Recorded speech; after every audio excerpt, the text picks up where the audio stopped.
मनसेच्या आंदोलनामुळे 4 कार्यालयांनी एसी काढलेले आहेत. त्याच्यामध्ये प्रामुख्याने रजिस्ट्री ऑफिस, वित्त विभाग, जिल्हा परिषद, जात पडताळणी कार्यालय आणि 4थं कार्यालय सार्वजनिक बांधकाम विभाग ह्यांना एसीत बसायची खूप इच्छा होती. पण कागदोपत्री आणि लोकशाही मार्गाने मी सगळी लढाई लढून गेले 8 महिने झाली लढाई सुरू होती. नांदेडला जवळपास माझ्या नाही जरी म्हणल्या तर 35 ते 40 चक्रा झालेल्या आहेत. पण मी काही ह्यांचा पिछा सोडला नाही आणि आज माझ्या त्या लोकशाही पद्धतीने लढलेल्या लढाईला आज यश मिळालेलं आहे. आणि सार्वजनिक बांधकाम विभागातील सर्व एसी हे आज आम्ही काढून घेत आहोत.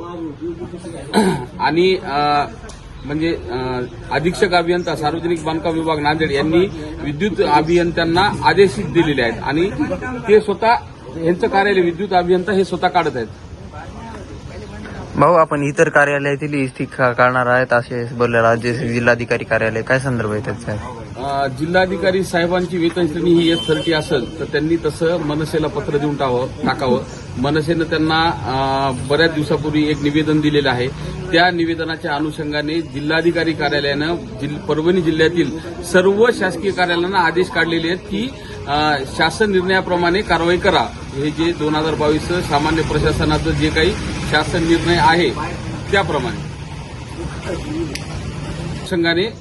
पण त्यांनी त्याच्यात काय दुजोभाव काय केलेला आहे की त्यांनी सगळ्या कार्यालयांना पत्र पाठवले, पण जिल्हाधिकारी कार्यालयामध्ये ऍडिशनल कलेक्टर असतील, परत RDC असतील, असे बरेच नियमबाह्य एसी हे सुद्धा जिल्हाधिकारी कार्यालयामध्ये आहेत. दुजाभाव नियम सगळ्यांना सारखे आहेत. कलेक्टर ऑफिसच्या कर्मचाऱ्यांना वेगळं, अधिकाऱ्यांना वेगळं आणि बाहेरच्यांना वेगळं असं होऊ शकत नाही.